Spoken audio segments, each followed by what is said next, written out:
today's mindful moment. Wars are often fought for countries, but today we're diving deep into one fought for ideals. Thousands of ordinary people left their homes to fight fascism in the Spanish Civil War. They were called the International Brigades, and their story is incredibly courageous, chaotic, and politically messy all at once. You hit the nail on the head with that contrast between this big ideal of fighting fascism and what was really happening on the ground. These volunteers were seriously unprepared for war.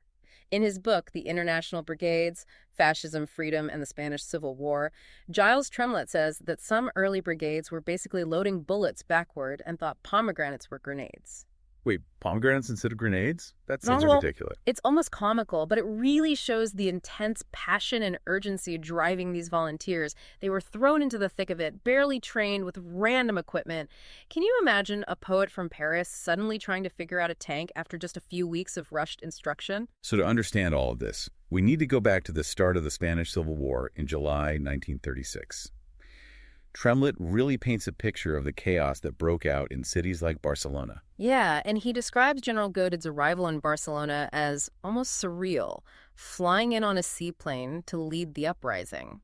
On the other side, you had these groups of militiamen, some with only hunting rifles, going up against professional soldiers. It's amazing that these regular citizens, grabbing whatever weapons they could, managed to take over the armory and hold off the fascists, even if it was just for a bit. Taking the armory was bold and driven by necessity, but was it a good move strategically? It shows the constant push and pull between idealism and actually being practical, which we see throughout this war.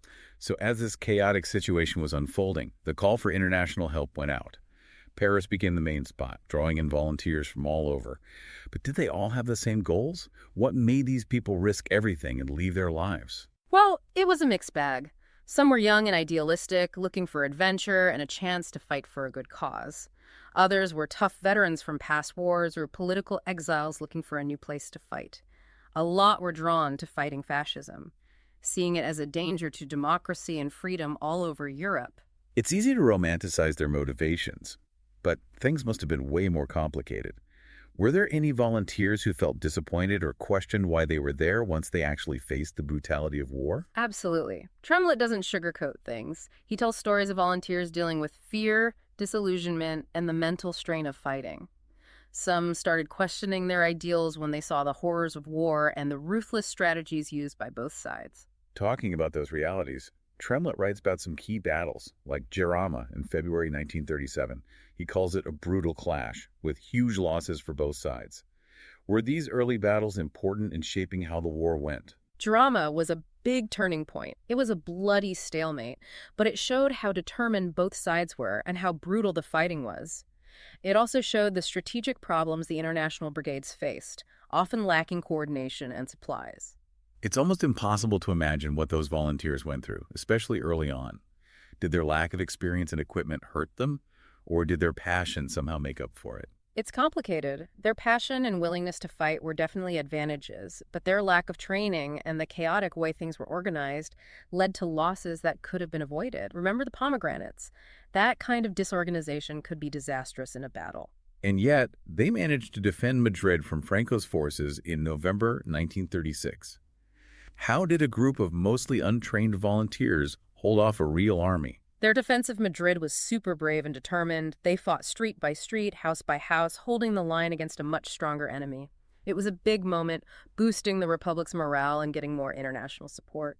But we can't forget that help from the Soviet Union with tanks and advisors was a big part of their success. Ah, the Soviet Union. That adds another layer to this already complex story. Were the international brigades really independent, or were they just pawns in a bigger game? Was Soviet support a good thing or a bad thing? That's the big question, isn't it? On the one hand, Soviet aid was crucial for the Republic to survive, giving them weapons and training. But there were strings attached, which meant more Soviet influence and increased tensions with other groups, like the anarchists. So even within the Republic side, there were conflicts and power struggles. Was it a case of the enemy of my enemy is my friend, or were there deeper ideological differences at play? The Republican side was a shaky alliance. They were united against Franco, but divided by their visions for Spain's future. You had communists, anarchists, socialists, all with their own agendas and ideas. This infighting often made them less effective and gave Franco opportunities to exploit their divisions. This internal conflict is interesting, considering they were all fighting fascism. Can you explain those different groups a bit more, like who are the anarchists and what do they want? Sure, the anarchists in this context were people who believed in a society with no hierarchy or state control. They wanted a total transformation of society, getting rid of traditional power structures and promoting direct democracy. Their vision often clashed with the more centralized approach of the communists, which led to tension and even violence within the Republicans. This reminds me of that famous quote by George Orwell. Every line of serious work that I have written since 1936 has been written, directly or indirectly, against totalitarianism and for democratic socialism as I understand it. Orwell, who fought in the Spanish Civil War, seemed very aware of the dangers of both fascism and authoritarian communism. Did Tremlett explore how these ideological battles played out within the International Brigades themselves? Definitely. He digs into the complicated politics within the brigades, showing the tension between those who supported the Communist International and those who had more independent, even anti-authoritarian views. It wasn't just about fighting fascism, it was also a battle for the heart of the revolution itself. This makes me think about the volunteers themselves. Did they know about all these political games? Did they feel like pawns, or were they just focused on fighting fascism? It probably varied from person to person. Some were deeply involved in the political debates and strategies, while others focused on surviving and fighting. Tremlett talks about volunteers who felt used or betrayed by political commissars, while others fully embraced communist ideology. It's a bit unsettling that even in a movement fighting for a good cause, there were power struggles and ideological clashes. Makes you think about the human side of these big historical events. And that's what makes Tremlett's book so interesting. He doesn't just talk about battles and politics. He goes into the lives of the people caught in the middle of it, all their hopes, fears, and sacrifices. It reminds us that history is made by people, not just by ideas. Speaking of personal experiences, I was struck by the story of Norman Bethune, a Canadian doctor who set up a mobile blood transfusion service. It shows the humanitarian spirit that existed alongside the political and military struggles. Bethune's story is fascinating. He was completely dedicated to saving lives, even in the middle of a war. He faced constant danger, going close to the front lines and seeing the horrors of the refugees fleeing Malaga. His dedication shows the resilience of the human spirit, the drive to make a difference even in the worst times. It's hard to imagine how much suffering there was during that war. Earlier you mentioned volunteers being so clueless about war that they were given pomegranates instead of grenades. Exactly. It shows how chaotic and amateur those early days were. These weren't seasoned soldiers. They were everyday people suddenly thrust into extreme situations. And it wasn't just men who answered the call.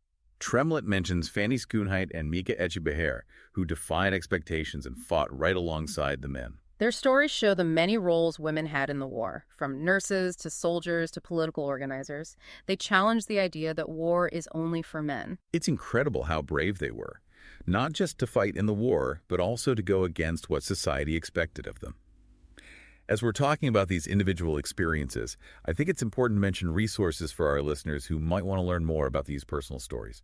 Absolutely. If you're fascinated by these stories and want to explore the human side of history through compelling narratives, check out Mindful Moments on YouTube. Yeah, Mindful Moments is a great channel that offers insightful analysis of audiobooks, making complex topics easy to understand and engaging. It's like having a personal guide through audiobooks, helping you get the most important insights and see the bigger picture. Now, getting back to the Spanish Civil War. Along with these incredible acts of bravery and selflessness, Tremlett also talks about the darker side of the brigades. He mentions prison camps, where volunteers were held for things like desertion. Those camps, like the infamous one at Casteldefels, raised some tough ethical questions about discipline, punishment, and justice during war.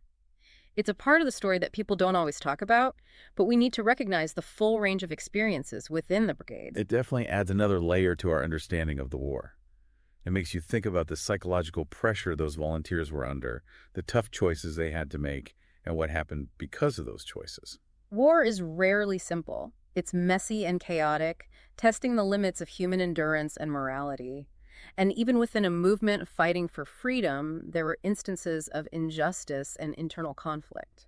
It makes you wonder of the long-term effects of the war on the volunteers, not just physically, but also mentally and emotionally. Absolutely. War leaves deep scars. Many returned home carrying the weight of their experiences, haunted by memories of fighting and losing friends. Readjusting to civilian life was often very difficult. It's interesting that the legacy of the International Brigades still resonates today. Tremlett mentions how some veterans went on to fight in World War II, seeing the Spanish Civil War as a lead-up to a bigger global fight against fascism. You can see a direct link from the trenches in Spain to the battlefields of World War II. Many volunteers saw their time in Spain as practice for the larger fight against tyranny and oppression. And for some, that fight continued long after the war ended, through political activism and social justice movements. So their involvement in the Spanish Civil War wasn't just a short phase. It shaped how they saw the world and fueled their commitment to social justice for years to come. Their story reminds us that the fight for freedom and justice is a constant battle, requiring courage, sacrifice, and a willingness to stand up for what's right, even when the odds are against you. Exactly. And it's important to remember that their fight wasn't just on the battlefields. Many faced persecution and discrimination when they returned home, labeled as communists or radicals because of their involvement in the Spanish Civil War. Their dedication to social justice, even when facing hardship, shows their strength. It's almost ironic that those who fought against fascism abroad were then treated like enemies back home. It's a harsh reminder that the fight for freedom and justice isn't always easy, and winning battles in a war doesn't always mean winning at home. Despite all that, many veterans kept fighting for social change. Tremlett even talks about how some, like British volunteer Jack Jones, became important figures in the labor movement, fighting for workers' rights and social equality. It's inspiring to see how they use their experiences to make positive change in their own societies. Their stories make us think about the long-term impact of war, not just on individuals, but on society as a whole.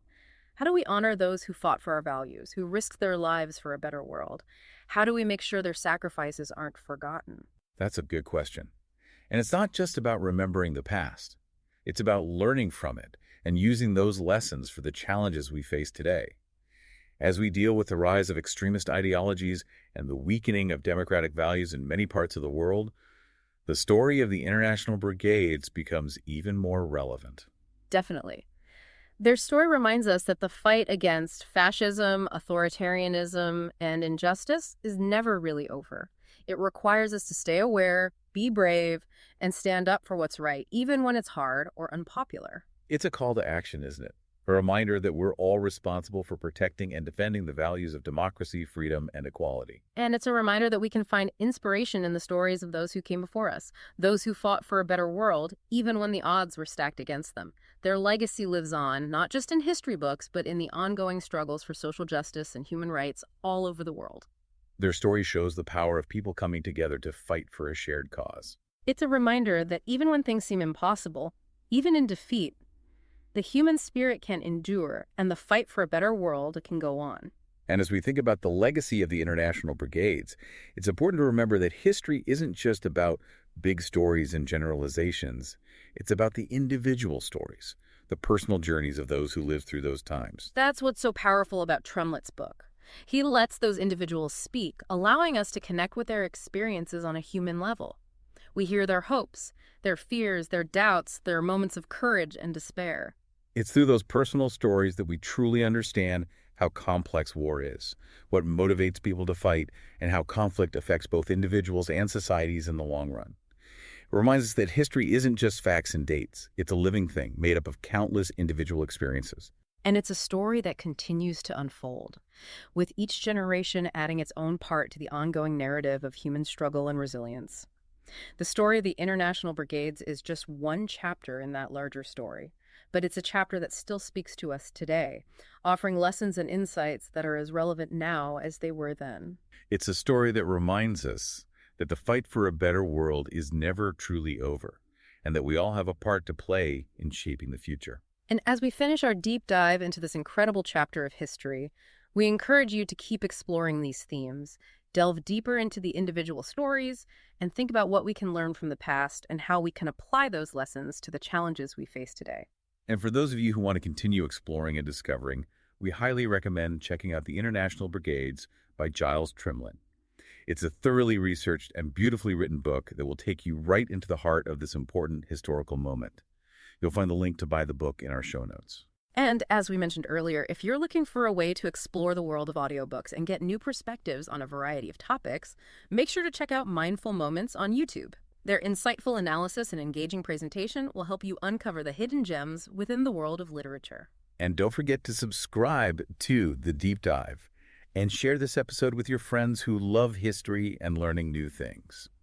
We're always exploring new and fascinating topics, looking at the complexities of the world and uncovering the hidden stories that shape how we understand the past, present, and future. Until next time, keep your minds open, your curiosity alive, and be ready for the adventure of learning.